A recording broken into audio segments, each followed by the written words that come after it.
sounds more normal.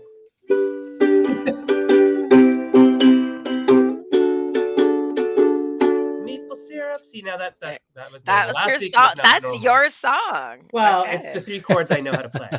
How's that? I'm not sure if it's a song yet, but it's 3 chords I know how to play, and we're here tonight on a Wednesday night with our very special guest, Brother Ming. We also have all the hosts. A rare occasion where we have all the hosts with us. We have Erica, who is not yet at PAX. No. Yeah, but is headed to PAX. Yeah, no, I head out Friday morning, but because that's a little late. But to be fair, first off, you know, I think that's plenty of time at PAX. It is PAX. It's fine. It's not like you don't already have a job. It's fine. And I'm heading to New York right after for like the week. So Oh, to be fair, I'm like Friday to Friday is already enough. I don't Yeah. need to be like Thursday to Thursday or Wednesday. Friday. Yeah, fair enough. Like I know there's a lot of people Just from the so you industry know. like already there. Oh, hanging Lots of people out. leaving. I'm good. I'm not Yeah. really packed. Yeah. Oh, classic story of, heading to a convention is always, printing off prototypes. Can I say I'm really glad I started today because I ran out of cardstock.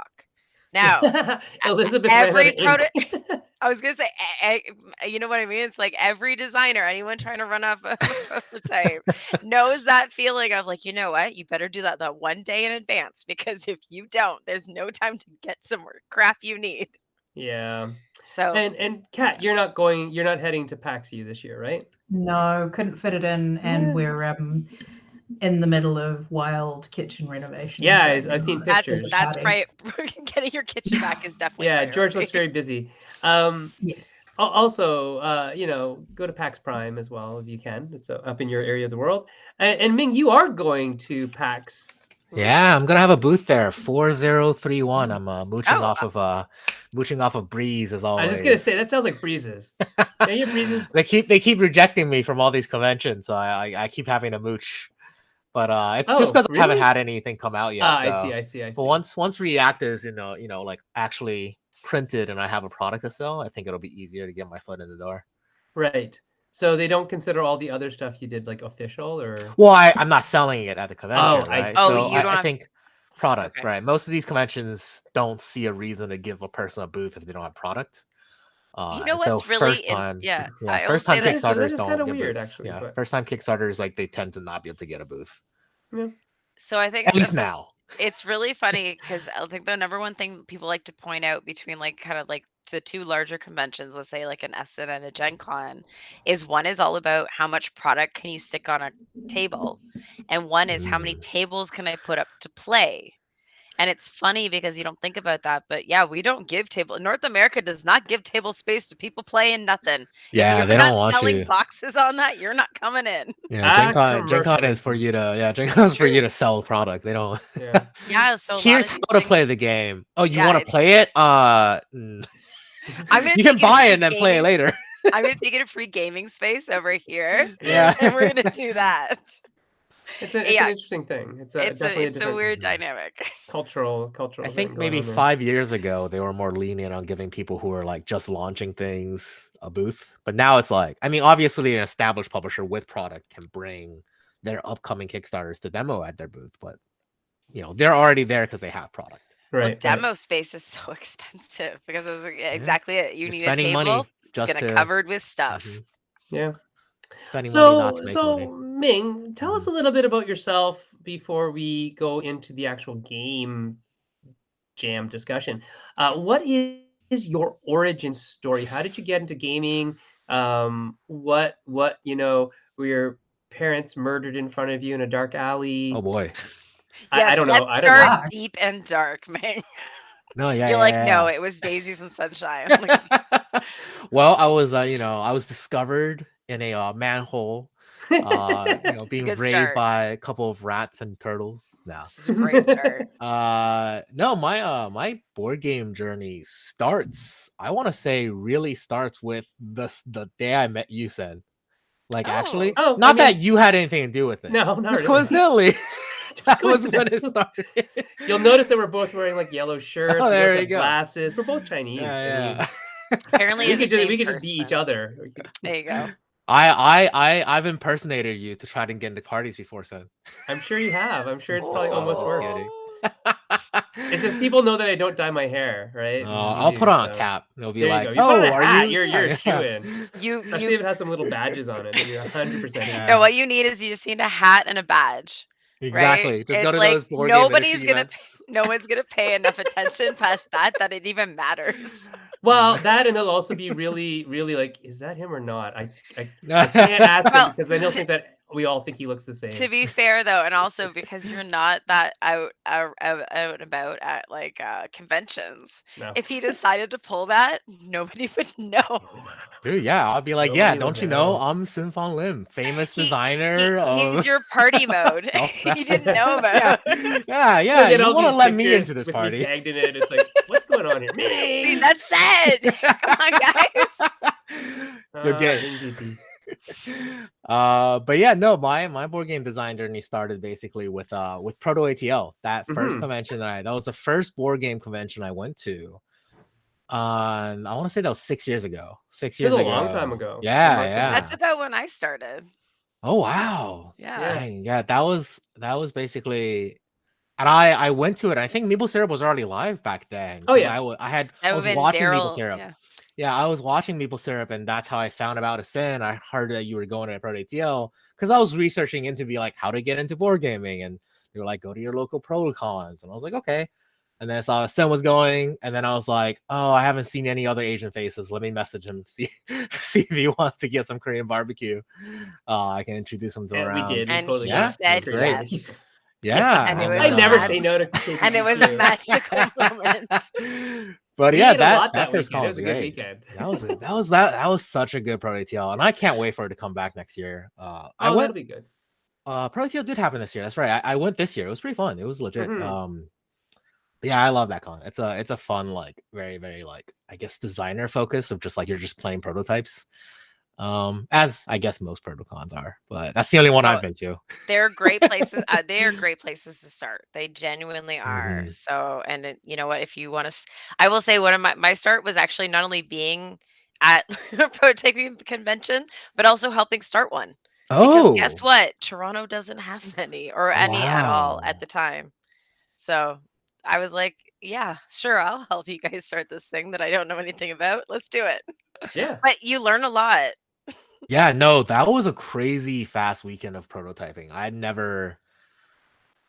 was like, oh, this game is great. Oh, wait, no, this game sucks. Oh, You this learn game is so much for sure. Yeah.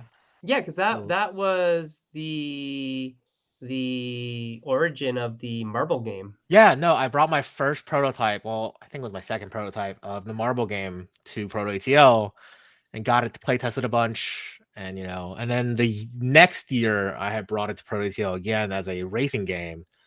And then it got signed with Big Kid Games. But yeah, no, that convention was basically how I started. But the reason why I went to that convention was because I had made this silly little fan game based on Fire Emblem. And then people online were like, "This is great. You should get into board game design. You should take this a little more seriously. You don't have to keep it as a weird hobby for like this very niche In the subreddit closest. and like in this little Discord community. Go to a thing, pitch some of your original designs, and yeah, I decided to do that, and it's been a long time. I mean, I spent like 3 years getting Sento to, what's the word, like publicity ready. I guess we did a lot of PR for it. We did a lot of conventions. I did the art directions on it, so I worked with the artist, which is a very unique thing. I think most designers don't get the opportunity to actually do the art, but I think because at that point I'd already been very good about sourcing art on my own, that Jason trusted So me to do before it. people go any further, we Mhm. have to just totally put the cards on the table and admit that Brother Ming is a complete weeb. Oh, by the way, yeah, no, like Total look weeb. at my shelf. I have some very tasteful, like color pattern, like I think these are very cool. I actually like these a lot too. I've some demon horns. I have a bunch of way too expensive figurines. Some of these are really expensive. Oh my Are those god, demon what am horns I from? doing? Are those Powers horns or? No, but these These were just- made by my friend. Shout out to Storyteller Cosplay. She's also Very an cool. Atlanta native. She Yeah. hand makes these. Are those they're just magnetic to your horns. wall? Yeah, so I have this little Velcro pad on it. Oh, Velcro. But Okay, I you was can, wondering if it was the like way on you wear it, the yeah. beam on the corner. Very Is cool. what you Very were cool. doing. I have it Velcro to the corner, so it looks nice. There you go. But yeah, no, some things are too much. My God. It's so you really got into gaming because you actually love anime and you wanted to see more anime on board game tables. That was a big thing. So with a marble fighting game, actually, I had a couple different offers from different publishers, and none of them kind of understood the appeal of anime art, except for Level 99 Games. But Brad was like, I can't publish another fighting game. And Yeah. it's true. He's not published another fighting game since then. That's like correct. Exceed had already come out at that point. Everything Yeah. he's published since Exceed has been Not a party, fighting family, group, large. Yeah. He was like, I'm not it's too many. He has all of them. So yeah, I really wanted to do a 1v1 fighting game, and I wanted to be anime. Like it needed to be an anime aesthetic game. Like that's kind of just what I wanted to make. And two publishers were like, yeah, here's the art styles we're thinking of. And I think a lot of modern board games go for the more painterly style. Either it's like, cutesy, painterly, like, Olive Cats, Good Harvest, like all these like fall, These yeah, chibi eyes. yeah, like, cute animals. yeah. And then there's the more like heavily thematic games where like of characters, humanoid characters fighting, but they're always using this like I want to say Amera Euro fantasy art style, very D&D inspired, very like art booky, Game of Thronesy, like that kind of art. And not a lot of them have anime art. And the ones that have more cartoony art tends to lean more cartoony, like Smash Up, King of Tokyo, Dice Throne. They don't want to veer towards the Asian anime aesthetic, which is what I wanted. I was like, I want it to be anime. And, they want to walk that 99 line won't of do animated, but yeah, not. yeah, they want it to look animated. Yes. The DreamWork, like 3D, like that kind of effect. That line. Yeah. But yeah, I was sad. So I definitely wanted to get the marble game to with 1199, which is why it ended up becoming a racing game. I was like, okay, can't do a fighting game. We'll do a anime marble based racing game or cooking game. But obviously, I think the fighting game was the best version. So I ended up going to Jason, and I did an art direction for it. The art looked really good. But now it's just kind of sitting on a shelf in hiatus while we wait to see what happens. But in the meantime, I started deciding to just self-publish. Self-publish is a weird word because I self-published my fan games, but this React it's not my design. And I mean, I want to say like I'm basically one of the designers, but the lead designer, what we call him, I met actually at the third Proto ATL I went to. I met the designer for React at Proto ATL. I was like, hey, well, my game is signed. It's gonna come out probably. I want to publish something of my own. And he had this crazy, very anime dueling game that was supposed to kill Yu-Gi-Oh. Like he's very ambitious. That's quite the statement. That's also very anime in and of itself. I'm gonna kill God and become God. He's like, it's gonna be better than Yu-Gi-Oh. He wanted to make a TCG, and I think as all of us when we first start, we all kind of everyone secretly dreams of it and then realizes that it's like, no way in hell should I ever go down this route. Kat, have you ever tried to make a TCG, a trading card game? I haven't because I'm not very familiar with them. George, my husband plays. Used to play a lot of Magic, and half my family play a lot of those sorts of games. But I've got much more of a Euro background, so they don't make sense to my head very well yet. Yes, but I'm there's always hope. There's always hope. Yes. Yeah, exactly. I mean, my first design was a TCG when I was in high school. I was like, I'm gonna make a TCG that kills Yu-Gi-Oh. I did it too. Like I think we all did. You're like, we're all gonna take Yu-Gi-Oh down. It was pretty good. It was like a combination of Duel Masters with something stolen from Pokemon. It was great. But yeah, no, I think that's just normal. Like if you and I think that's how you start. You find the things you like, you do your version. That's which is normal. not a bad thing. Like imitation, we stand on the shoulders of giants. Yeah. Other tropes and sayings, yada yada yada. But we do tend to do that as designers, is iterate on something. Like take this and make it a little bit better. Take this and make it a little bit better. Take this and make it a little better. Now shove it together with this other thing that I also made a little bit better. And now it's a whole new thing, right? Yeah. It's a great way to learn. And Yeah. honestly, you don't know a game until you've kind of dissected it. Mhm. Right. And usually that's why your first game that you make is often inspired by your favorite game at the time. Sure. It's true. your That's way true. of dissecting the game and to understand it, kind of thing. And then you always TCG players dissect the crap out of their games. Yeah, 'cause you have, Right. it's you a have to lifestyle. build a deck, right? You're so obsessed. You know everything that's wrong with it because you have to live with if it. it was just this little bit. Yeah. If I could just put one more card in this deck, right? So yeah. So tell us a little bit about React, the Arts of War. A, why is the title so weird? And Why is the title so B, anime? what's it all about? What's it all about? It's We'll show pictures it's as we go. because you could see that and be like, hey, there's a board game called React, Act, and like it showed up on screen as like a text message. And like the people who know anime don't need to be told this is gonna be an anime game. It's true. It's true. It's true. I'm so Give me proud of weird this name. punctuation any day, and I'm I know so it's proud of anime. this is the name is 100% me. I came up with that name. I'll take credit for that for sure at least. But if you saw somebody text you that without any art, without any logos, you'd be like, "Oh, I hope it's an anime game." And they look, they're gonna be correct. It's an anime game. But so the semicolons is purely aesthetic. It's just what animes do. There's a lot of animes out there. ReZero, Steins Gate. Yes.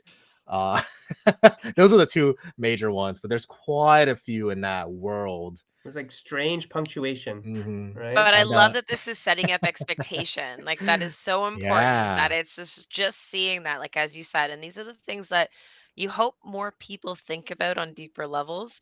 This something as simple as how you name this has already told me a lot of what I need to know going into this game. Right. It was crazy how long it took until we got to this name, though. The name used to be the Chris designer. His name for his game was Shobu, which is Japanese for like duel, which is a very weeb thing to do. Just Google translate something into Japanese. And there's also a game named Shobu. Except for that other game also named Shobu. To be fair, though, that game spells it differently than you would. Yes, it does. Like properly. And yeah. Not to hate on Shobu. I think the actual Shobu board game, the one with the stones, is actually pretty good. I played it. It's really good. I hate the packaging though. Wow, that box art. Not the art, the box graphic design is so obtrusive. You know what it is? It's very classics inspired, is what I would say. It's like, it's not like that big black it was bar. Meant to do that. Their logo is very loud. The Smirk and Dagger logo does not fit that box at all. Yeah, it's kind of... I hate that box, man. I would rather just display the game like components on a table than have that box. You've been holding this in. This is like he's letting it all go. Gotta let it all out. Let it all out. I was so mad because I was like, imagine if that game was released in like a very nice, classy looking box, like like a battle. What is it called? Battle chest. For which game? The one with the coins. The the AEG game. Yeah, I think it's just called Battle Chest. War Chest. Yeah, it's the War Chest edition. Yeah, and then there's there's a lot of, or League of Legends, right? They have this game called Tellstones. Yep. Gorgeous presentation. You don't need. I don't know, man. The Shobu box, I'm just like, oh my god, this feels like something you would pick up on a Walmart shelf. Or like the Onitama box, right? With like it. I wonder how much it was aiming to be that. Probably. Yeah, maybe. it's like it has to look like it belongs on a Walmart Target shelf. Yeah, it already looks like it's a classic game. Like it already looks like something that's been out, you know? Yeah, what I mean? like a Checkers, a Game of Life. You should own in some way, right? So instead of dissing another box, let's I don't the game is so good though. Shobu is a good game. I want to be clear. I own it. I was gonna say I don't even mean that as necessarily a diss. I mean it as it's like when you're trying to fit in with the thing you're selling. Like that's your audience, right? Yeah. So tell us, Ming, how does the React box fit in with your audience? All right, so it's got anime characters on it, and it's very cool. So we're going for that classic effect of like it's an anime game all about the world of the characters. The characters are what makes the game. Right, and they're artists, right? Yes, and here with the subtitle, the Arts of War obviously is a play on Art of War. Except here with a what do you call pluralization on the arts. Yeah. Because all the characters are different types of artists. Like you said, our main cover character right in the front is the calligrapher. She's got a long katana like sword that's also a giant ink brush. And so she's able to use it to splash people with ink. She uses a giant ink brush to write her calligraphy, and then she can summon steel spirit like spirits of ink. And then she can also pull out the blade and slash her blade through her inks to make them explode. So classic anime nonsense is really what it is. Totally. We have a lot of lore. We have a lot of headcanon for this world, but that's fun. Yeah, I think the forward nature is you want to sell the characters first. It's like, this is a game. Here's the characters that makes it interesting. And I think a very similar strategy that did this is Overwatch. Overwatch does a strategy where when they first were introducing Overwatch, they never mentioned the world. The setting was like, don't worry about it. But here's all these cool characters. Yeah. Here's Winston. He's an ape. He's super smart. And then he gets angry. Here's a British girl who is able to teleport between spaces, rewind time. Like it's all about the characters. And then you worry about the world at large. Yeah. It's a very interesting way of doing it. And it's very much endearing to people who like character-based things, right? Like cosplay and stuff. I can't wait. I'm hoping that someday somebody cosplays as some of your characters, because that'd be like crowning achievement and glory, right? Yeah. If somebody does it for free, I'll be like, I'll die. But I'm gonna pay for it. I'm gonna pay for some cosplayers to do it. There you go. So currently on Kickstarter, rounding out at around just under 95,000 Canadian, which is awesome. What is Canadian dollars? Yeah, I don't know. It's 593 backers. Is that a real currency? Metric, it is. It's rainbow very money. Colorful. Yeah, rainbow money.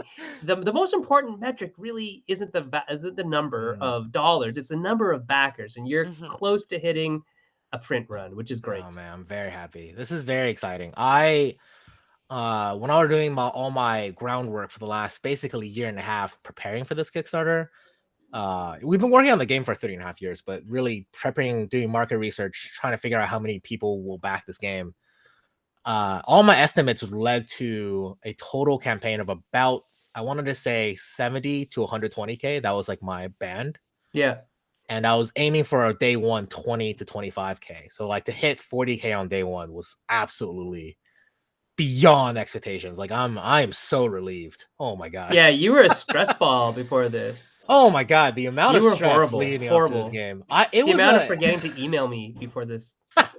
It's too much of an investment. I think the issue is that I think as a first real publishing, if you're a new publisher, to publish your first game, as a first game, to do something that has such a upfront cost involved to it between art and just the prototypes and conventions, I think it was way too nerve-wracking.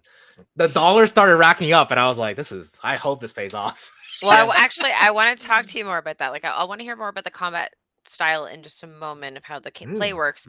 But I wanted to talk about components first, because I'm seeing acrylics. Oh, yeah. And so I knew I want to hear a little bit about these acrylics. I knew I wanted that from day one. I think I probably ranted about this the last time I was on Maple Syrup 4 years ago, and that is I hate minis. I mean, acrylics are a beautiful way to do overlay art, guys. But I want to especially hear a bit for about something how where you're it's using like them. a two-dimensional representation of something that you see in 2 dimensions normally, like an anime figure. They're the best. I like minis. Obviously, I own a lot of minis games. I own all of the Son of Ice Fire miniature game. I own a lot of minis games. But I think the culture of minis is why I say I hate minis. And I knew for a fact that if I launched my first original game, there was going to be no minis, and it's going to be anime. And especially with an anime game, I wanted standees, 100% wanted standees. Yeah, I want people to see the art. 3D models just doesn't capture the anime aesthetic very well. They can if it's a chibi aesthetic, but with the traditional anime aesthetic, it just doesn't capture. It just doesn't translate unless you get big. Where is it behind me? The United kind of thing. Yeah, Marvel United. In a chibi art style, it works really well. But traditional anime, the details don't. Yeah, because they just don't they're allow. thin and flowing, and modeling doesn't do that super well. Well, it's the same reason as you pointed out earlier. You spend so much money on the figures behind you. That's true. If they're bigger, expensive. yeah, it looks really good. And yeah, that's kind of the biggest issue. Minis are too small to capture the aesthetic that requires flat surfaces, like flat colors to like really pop. But yeah, no, I knew I wanted acrylics, and I knew I wanted standees. The game design itself from the inception was always Yu-Gi-Oh on a grid. It was always Yu-Gi-Oh plus chess plus Magic. So I kind of saw that when I looked at it, that it looked like a little bit like the Yu-Gi-Oh grid.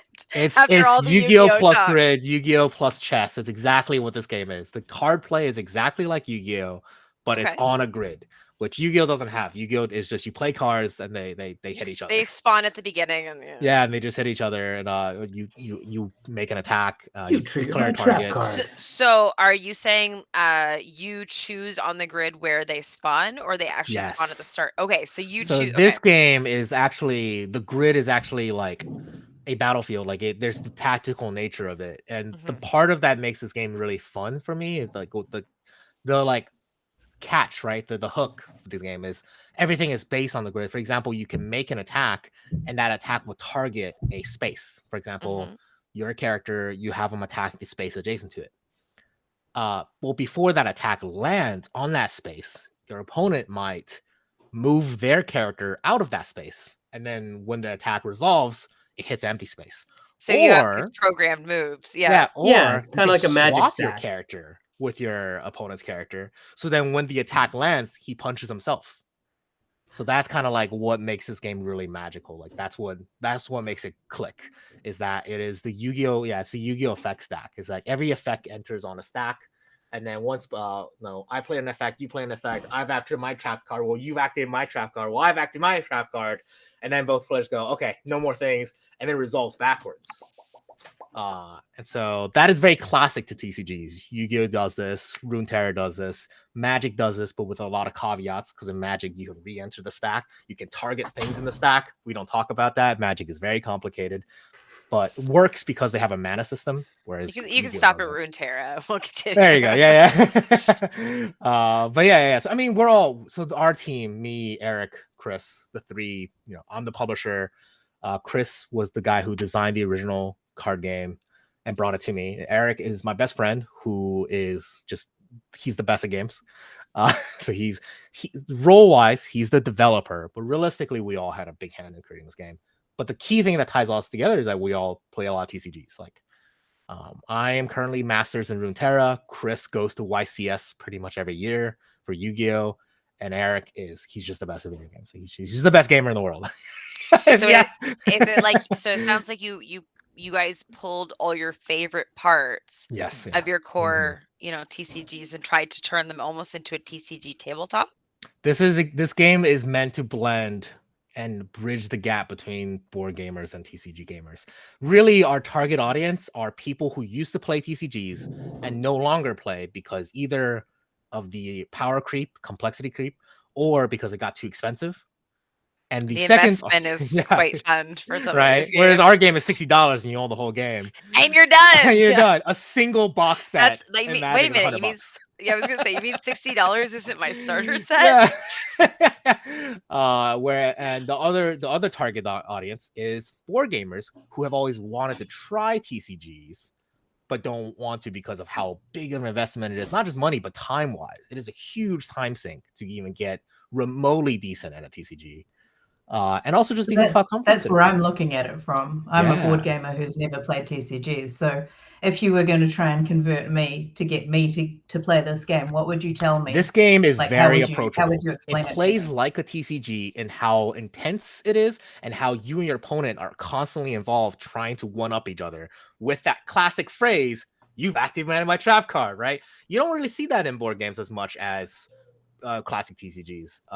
Despite it being such a mainstay of I think the genre, board games kind of take that mechanics, but they don't ever do this resolving backwards thing, which is very core to what makes TCG so interesting. And so really we're making it very approachable. It plays like a TCG, but there's no deck building or deck construction. You just pick one of the 8 characters and you go. The character comes pre-built with their deck of cards, their own unique tokens, their own unique standees, their own unique reference cards, whatever that character needs. Like some character have dice, some character have tiles, some character have no standees, some character have multiple standees. So they're all unique. But at the end of the day, the only thing that ties them together is you pick character, you play on the grid. That's it.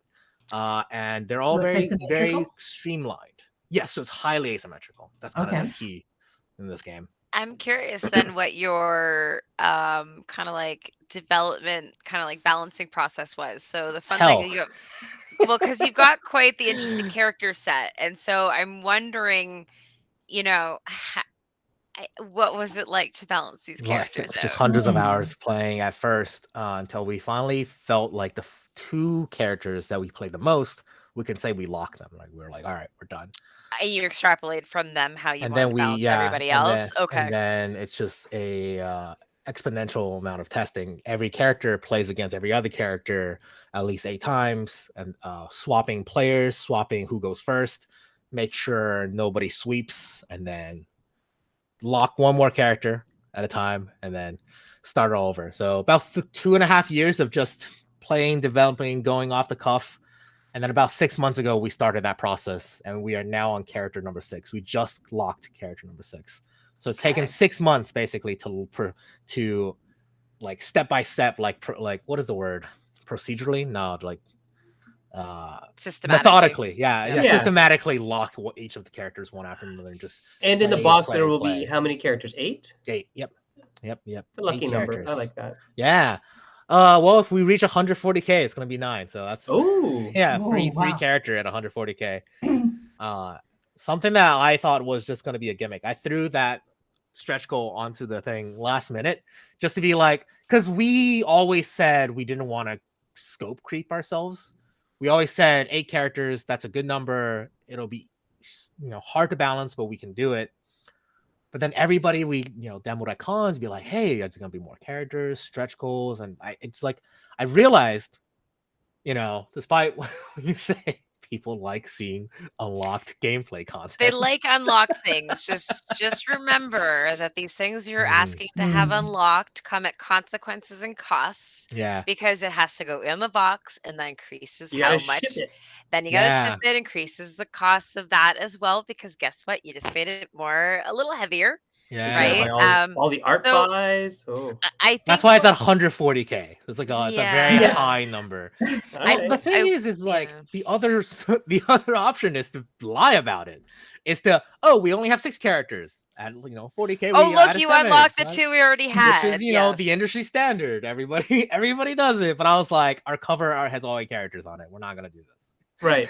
I'm not gonna. Yeah, it's gonna be 8. If you do unlock the 9th character, you're gonna add it to the cover? No, the 9th character is gonna come as a standalone expansion. But the way we're gonna make it so that it's not too bad, it's gonna be only for the people who back at the deluxe edition and up. Oh, okay. So if you only back the base edition, you don't get the free character. All right. We have a question from George. George asks, did you start with the set of characters you wanted to deliver with, or begin with a core set, get those balanced, and then add on as a second phase of dev? You sort of answered that, but we had our first 7 characters that we wanted to do pretty early on. The 8th one took a while, about 1.5 years until we actually decided on the 8th. We actually have an unused character asset that you have the drawings, just no character. Yeah, all the concept art. Everything started off with concept art. I paid the artists to do concept art because I have a really good relationship with my artists, and one of the things that a lot of artists always complain about on these kind of board game projects is, one, the tight budget. Part of why this game is really expensive is I try not to be stingy about art costs, but 2 is that most board game publishers don't want to pay for things that they can't print, right? So they just want to be like, just make this and make the character look like this on the cards, and then that's the art that we use. And I think most artists would agree that they would prefer to come up with a design first, like have a reference sheet, a turnaround for the characters. And most board games definitely don't do that. Video games have that kind of budget. Most board game publishers do not. I wanted to just do things a little bit differently. I had the money for it because I haven't quit my job yet. So So I was like, yeah, no, let's do character designs. Let's really flesh out what these characters are like. Yeah, and I mean, like, I Yeah. love that kind of stuff anyway. Like that's the kind of stuff that makes me, buy another edition of a comic book when I already have the comic book.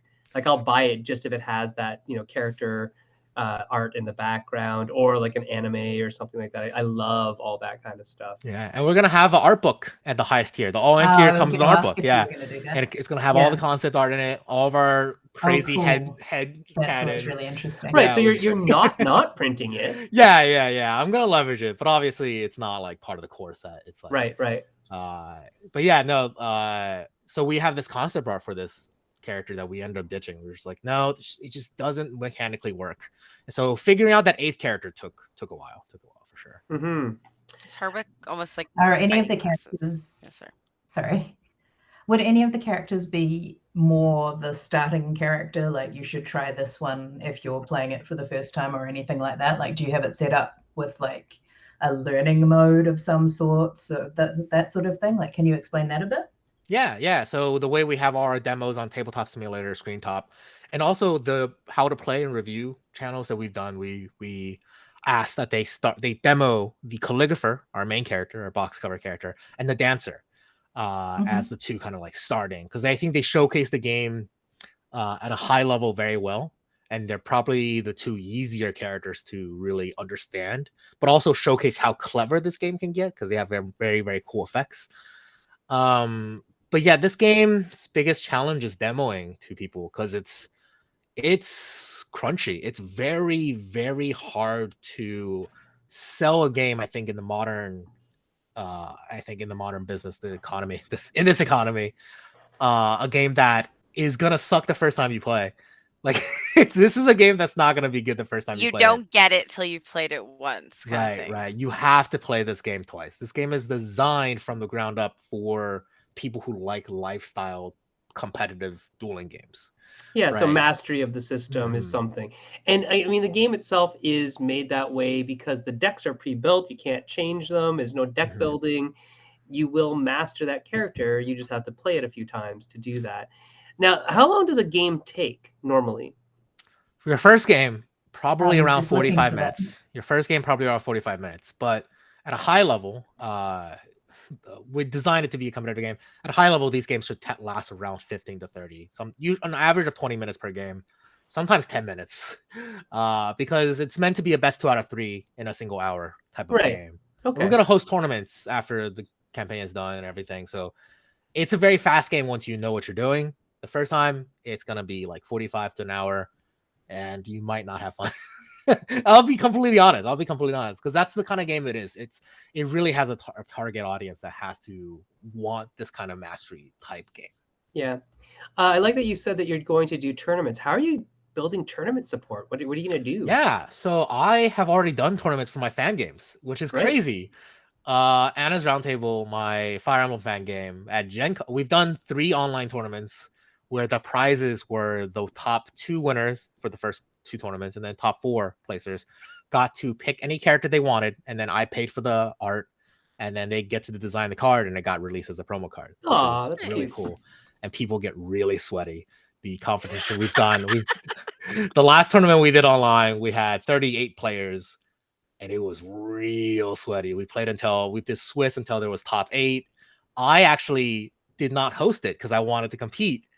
And I went undefeated into top 8, then lost my first top 8 elimination. Because once the top 8 was single limit, I was so salty. Because I in my first round, the Swiss was against the previous tournament's winner, and then I beat him in the first round, and then we re-met in top 8. He had not lost after he lost to me. He beat me, and I was so mad. I didn't get my promo card. Which is a weird thing to say because I pay for all the art. I could do whatever I want, but it's different. It's a little bit different. You're like, I could print my own, but I wanted to win it. I wanted to win. I really did.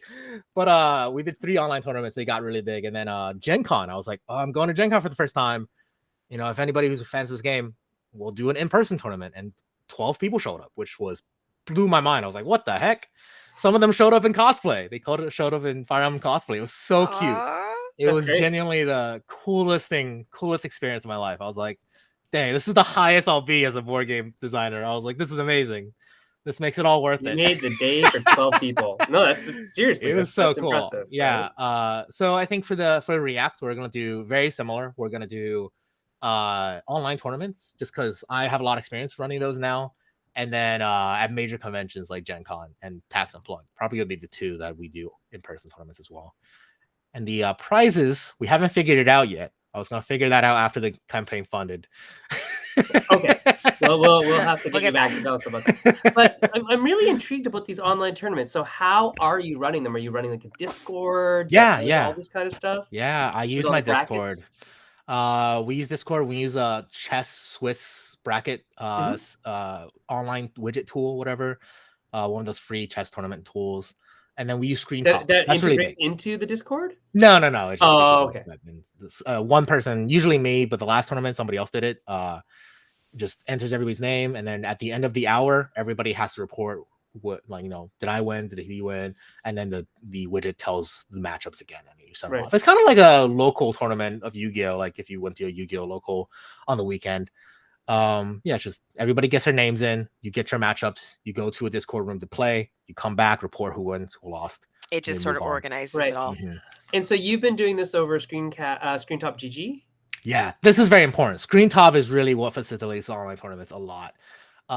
Because Tabletop Simulator, you have to add each other as a friend, or you have to like open up a lobby and they have to search for it as well. You have to own Tabletop Simulator. It's not free. And like the connectivity sometimes doesn't work very well. It's really load heavy. Yeah. It's but ScreenTop is great because not only is it web browser based, it's free, it's super like lightweight and fast. The moderators, or me, I can open the tab of every single room, like every single game, because it's just a URL for that game's room. I can have them all, and I can look at all 20 games that's going on at the same time. If I need to pop in to do a rulings, it's right there, and it's so fast. ScreenTop basically is the only reason why we were able to do it. In fact, our first tournament only happened after I met the developer of ScreenTop. He introduced to me. I helped him set I really was trying to push it for him, and then I even had him told him about the tournament, and then had him basically, it was a stress test. Our first tournament was actually a stress test for ScreenTop. Yeah, and it was I love ScreenTop. I'm always trying to. Oh, you are the biggest cheerleader for ScreenTop for sure. I think I might be the second because of you, because I always remember. Oh yeah, also ScreenTop. Well, anything that's free, right? Is already a big step. If you guys aren't putting your games on ScreenTop, put your games on ScreenTop. I'm holding you to this, Ed. Do you put your games on ScreenTop? Sometimes we sometimes. Well, so it depends, right? So the only licensing, right? Well, that's part of it. So I work on obviously games, a lot of licensed games, so it's really hard to put it on something that's very easy to access. The other problem is that ScreenTop doesn't do 3D physics modeling at all. Yeah. And so if I have something with that, I really can't do that well yet. And it just might be my limitations because my JSON programming is not great. So no, it's purely 2D. It's designed to be 2D to be lightweight, but it covers 90% of games. It really does. Even things like if you have dice, it's just dice are. It's 6 tiles that you shuffle. Yeah, no, I mean it has dice. You can roll the dice. It's just a 2D dice that rolls. It's a 2D dice. That's what I'm saying. It's not really a die that rolls in 3 polygonal space. But anyway, but ScreenTop is a really good tool, I think, especially for people who want something lightweight and quickly deliverable. If you want something with more bells and whistles, then you're looking at Playground or Simulator or even Tabletopia or something like that. For a browser, is really expensive. Tabletopia, it can be. I hate how much they charge designers and publishers. It's funny because when those things go on sale, they're nothing, but it's just catching them on the off times. Yeah. I mean, that's true of anything with Steam. Tabletopia is like a service, right? Yeah, no. If you're a designer or a publisher, you have to pay them a monthly fee.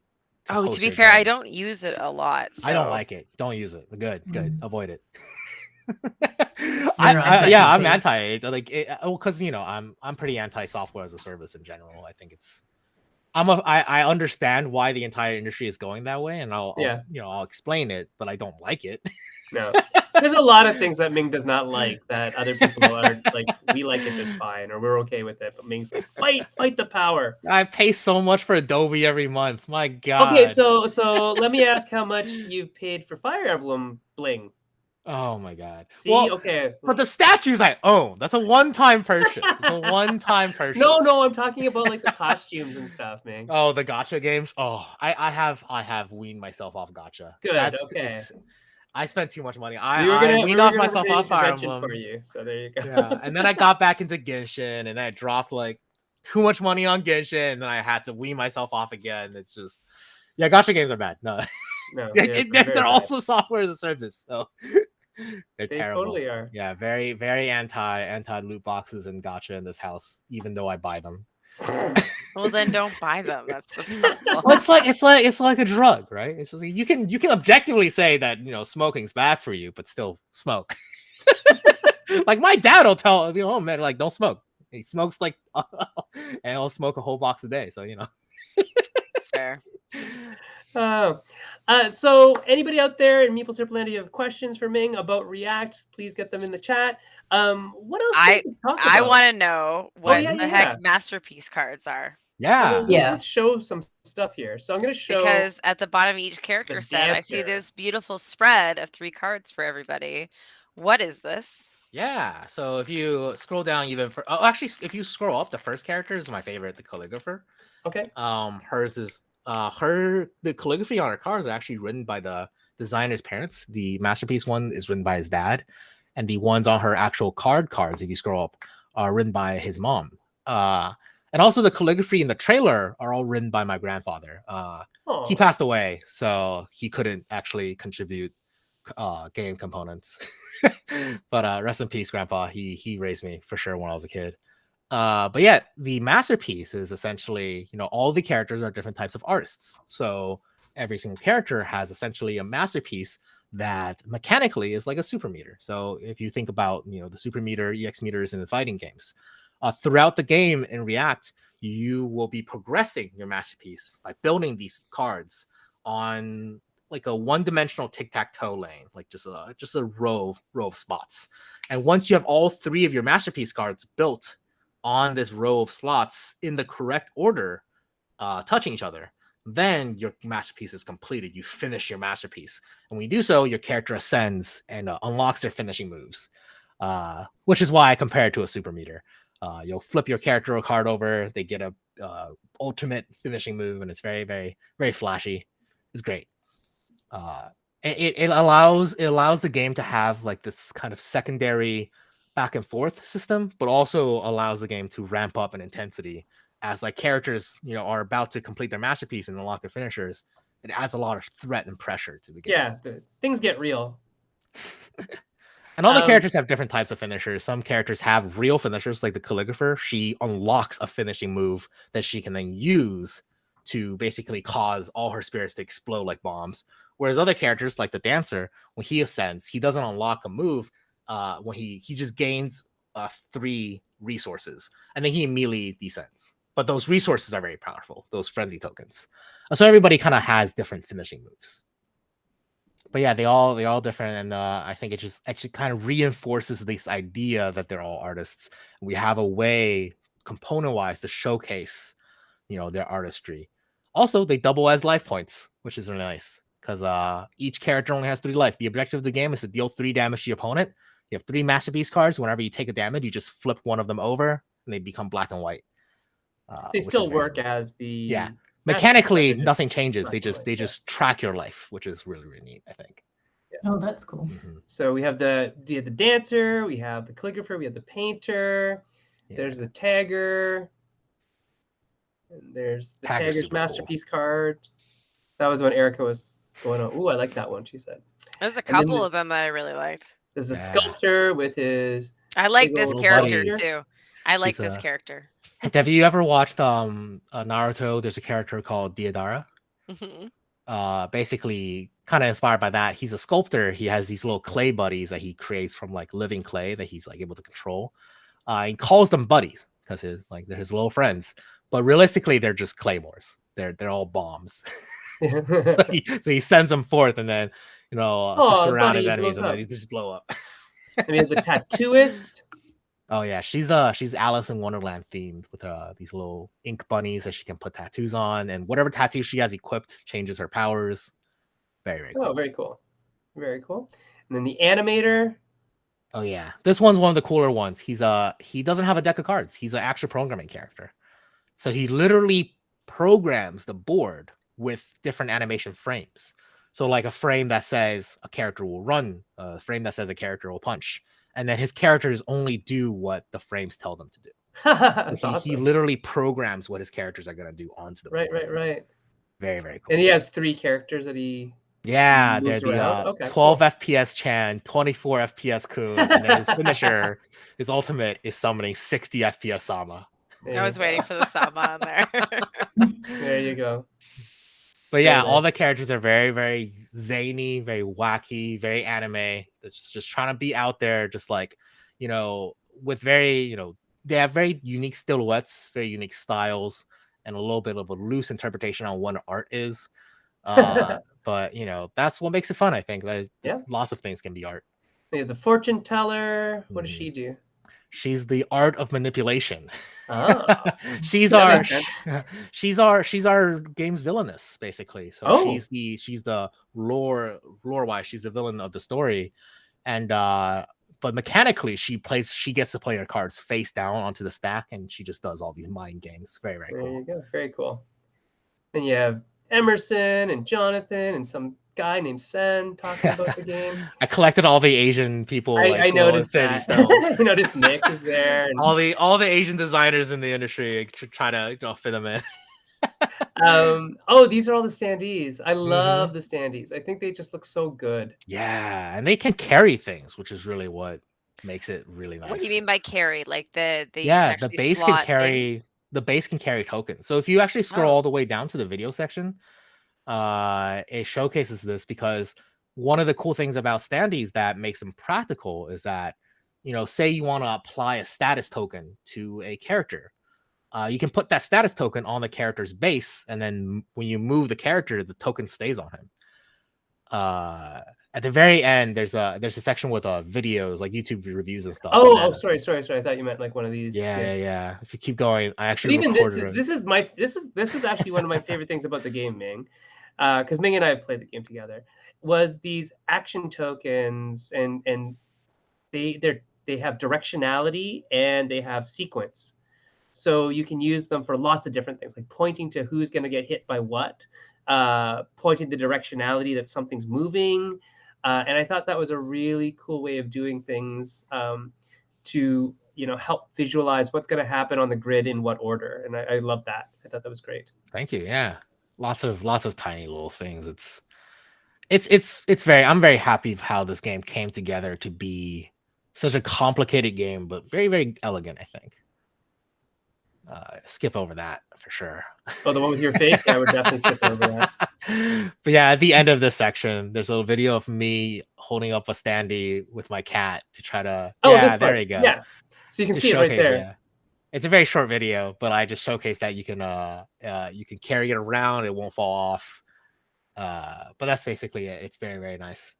That's one big advantage that that standees have over minis, in that they actually have a practical purpose. Right, which is one of my big complaints about minis in a lot of ways. Right? Emily Willick says that the GIFs look awesome. Or GIFs, if you want to call them that. I'm not going to judge you. I'm Team GIF. Good. So, hey, you said I had to ask you this, and because as your older brother, I have to treat my younger brother nicely. What anime are you currently watching, Ming? All right, so this season, for all my anime watchers out there, Bocchi the Rock is the best anime this season. Not gonna take any comment. Oh, are you watching it, Sin? Oh yeah, I love that. It is literally the one that I wait for, and I'm sad when it's over. It's literally healing my soul. Like in this you like need a lot of soul healing. Yeah, in this ocean of stress. Every week when Bocchi the Rock comes out, I'm just like, peace. Like if you don't like anime, go watch Bocchi the Rock. It's so good. If you like anime, go watch Bocchi the Rock. Yeah, it is so good. By and large like my favorite thing this season. It's like this year's Einzelkind for me. Like I love Hands Off. Einzelkind was great. And so this is not, it didn't replace it. I think I still like that one better, but this is like really up there. It's a story about this a girl who's a guitar hero, literally, and she is an amazing guitar player, but she's also a recluse, and she has social anxiety. And she joins a band because it's her biggest wish to be part of a band, become famous, all these things. But she's also still socially anxious, and it's just a great, heartwarming, uplifting story about friendship. Really, it's about friends and the relationships that they have with each other and all the other people in their lives. It's lovely. It's so cute. It's so good. wholesome. It bleeds wholesomeness. It's so good. And the animation, is the director is just genius. very simple, but when he gets it, or it's just amazing. So in the last episode, not to spoil anything because this won't spoil anything for anybody, but Bocchi was playing the game of life but it's a clay figure, and it's her, and it's beautiful. It's awesome. Basically, the character has social anxiety. So anytime she enters her mind, it goes from this very plain, well animated and very pretty, normal animation anime to this very like abstract, weird, interestingly animated way to basically let you feel what she's feeling, and it's like everything's weird or off or wrong, but like it's so endearing. And every time it happens, they do it in a different style. So sometimes it's like it's so good. It's such a good show. Best anime this season. Okay, but you also watch trash anime. I do. I like all the anime. You gotta watch some trash to find the good stuff. Yeah, I watched them all. I watched all trash anime are you currently watching? Oh, right now I finally started watching Rent a Girlfriend. And this is a little old news. But I finally started because I managed to convince Raisha to watch with me, because we're watching two trash. We try to watch 1 or 2 trash animes every season. This season, we're watching her pick, which is I'm a Villainess, so I'm gonna seduce the final boss. Trash anime about a girl who gets teleported to a fantasy world, but she's reincarnated as the villain of a video game. So instead of, she doesn't want to die to the hero of the video game, so she's gonna go seduce the final boss of the video game, who's this hot vampire daddy.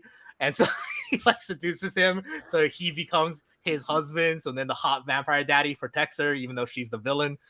It's trash, but it's kind of good. It's the music's good. So my trash pick was Rent a Girlfriend, which is not new. The Villainous one is currently airing. Rent a Girlfriend came out a couple years ago. Anyways, trash anime aside, we can talk about that forever, but Bocchi the Rock is amazing. This season is so stacked, though. That's the thing that surprises me.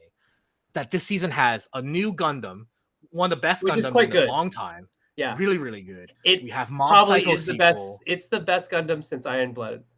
I don't know if it's my favorite yet. I think Iron Blood is my favorite. It hasn't finished, so I'm holding off. But it's really good. It's really good.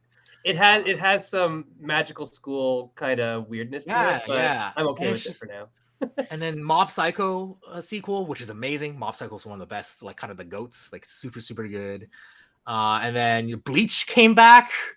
I can't even start with Bleach. I can't it's do so it. amazing how many times that will cycle, but I swear to God, every iteration of Bleach sucks me in.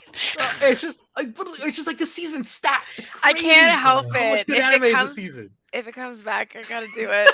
it's super well animated. It's so pretty this season. Blue Lock is incredible. Japan is so I have wanted to watch Blue Lock. It's really good. Really good. Probably should. But there's so many anime this season. That's the problem. There's so many anime this season. That's awesome though, because there's lulls.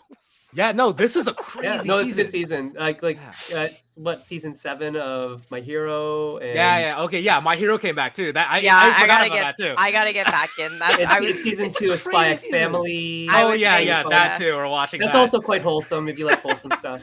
It's pretty good. Which is Cat's like anime. What's that? No, not at all. I'm just like, oh my God, the last time I was watching anime properly, it was Akira.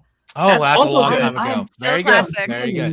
Classic. I just haven't had time. Akira, Saint Seiya, that's Ghost in super the Shell. old school. like very long, way back. Yeah. So yeah, no, That's good, though. those are good I've got some anime. catching up Okay, to do. I don't remember what it was, but I was watching this live action kung fu movie the other day, and I swear to God, do you guys remember Trigun? Yeah. Yeah, China's coming back. Okay, Trigun. well, okay, Isn't there a live action Trigun coming? I totally called the other day, not that you guys were here, that Trigun has got to make a resurgence based on like time period cycles, but the character was dressed exactly Like like Vash? Vash the Stampede, but like most people would never recognize it. But I'm like, but imagine that exact like red coat, like I mean all the Big way hair, down. glasses. He just didn't have the blonde hair, but the Oh. entire outfit was the same. I'm like, because Mm. it was still a real live action movie. I was like, he's okay. That cannot be a coincidence. This is like way too bang There on. was supposed to be a live action Trigun. There I'm not was sure about- supposed to be. I still have a figure somewhere. 3-Year War is really good, by the way. Very, very good. See, Yeah, George Beaver's is awesome. going nuts No, in the yeah, there's George comments is like, it's a because coat. Who doesn't Yeah. want Yeah. that coat? There's That a Trigun coat- reboot. yeah. I That think is it'd be a like little the too long for me, greatest George. coat ever. Have you seen the Trigun reboot trailer yet? I don't think I have. Oh, it's a little controversial, but it's rebooting. Oh. It's coming back next year. I next totally month. figured Trigun was about to Yeah, it cycle was- again at it's some cycling, yeah, point it's been- based it's been on a where we decade. are in Yeah. timing.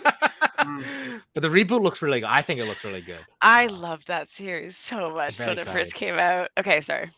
But yeah, no, a stacked anime season, and it feels like It's a we're good like coming anime off like the season. last season was pretty good, but this season was like super high. And in all of that crazy anime, the best in my opinion, my favorite, is a super wholesome show about just a high school girl wanting to play guitar. It's that It good. is the best. It is is the best. so good. It is It is- so good. It's like Comey can't communicate, but good.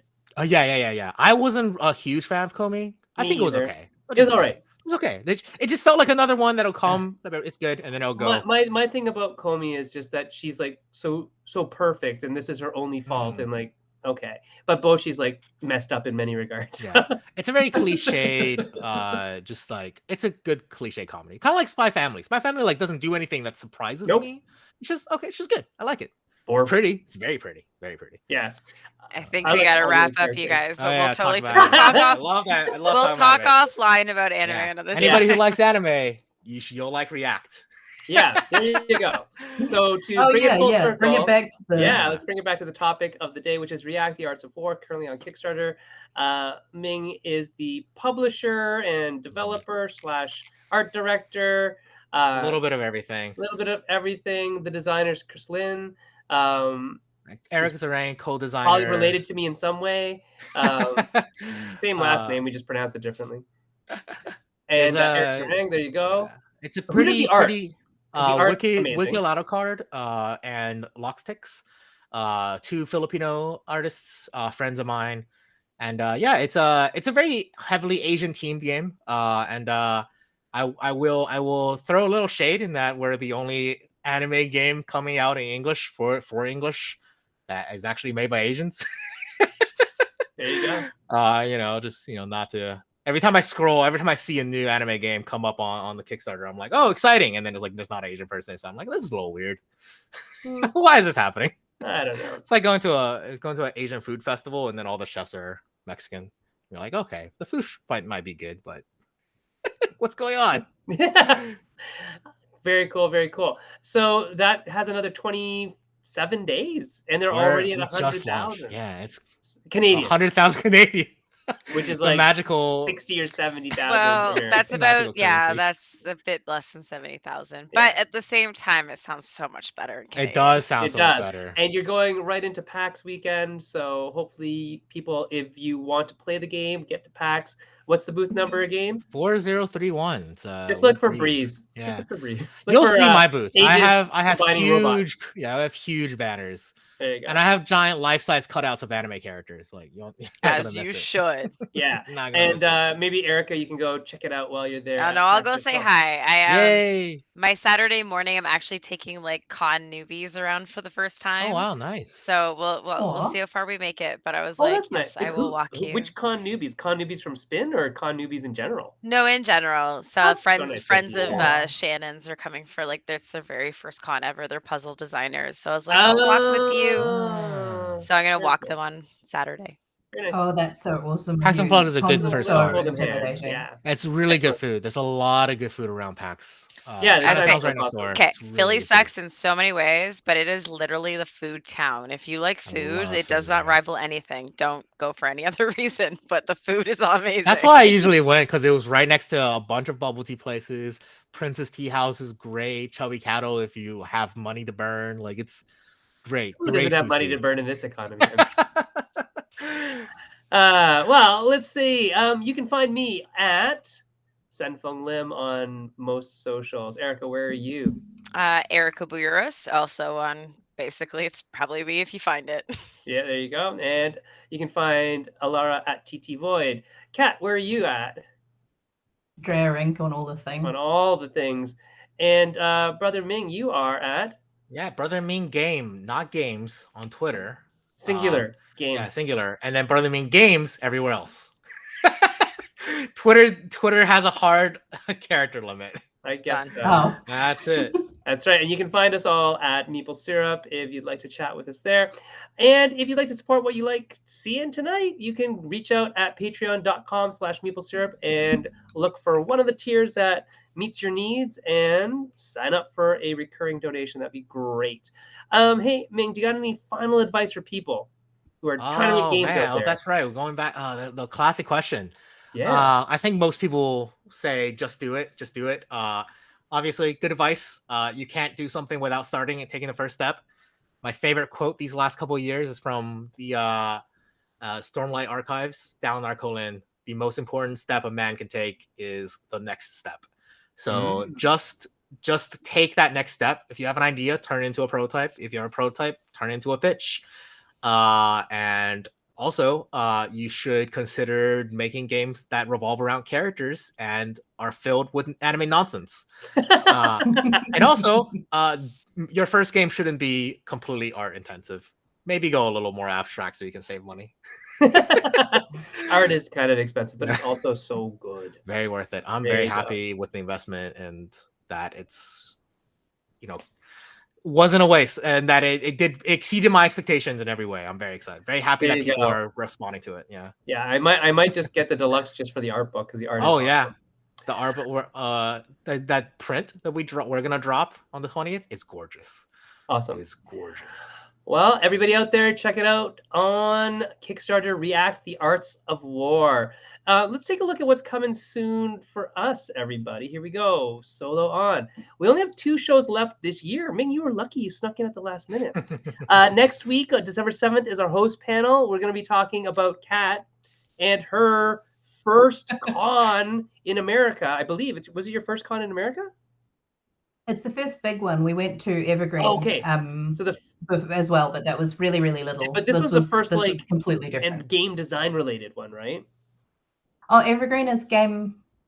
Oh, I suppose, yeah. No, this is game design related. Yes, yeah. That's true. So to Tabletop Network at BGG. You also went to BGG. We're going to talk about the Tabletop Network and why it's something that people out there might want to go to. So that's December 7th. And December 14th, we made Kat's Christmas present come a little early, and we got Elizabeth Hargrave to agree to come on the show. Nice. Elizabeth, obviously, Tussie Mussy, and Mariposa, and that thing called Wingspan. I don't know if you've heard about it. This thing called Wingspan. And I mean, I said 22 in review, but we can talk about anything. Just come with questions for Elizabeth. I think she is totally up to that. So that is what's coming soon. We'll see everybody here back next week on the Meeple Syrup Show, 9 o'clock Eastern Time on Wednesday. Good night, everybody. See you soon. Night. Oh, we can show people. Hold on. Yay. Bye. Bye.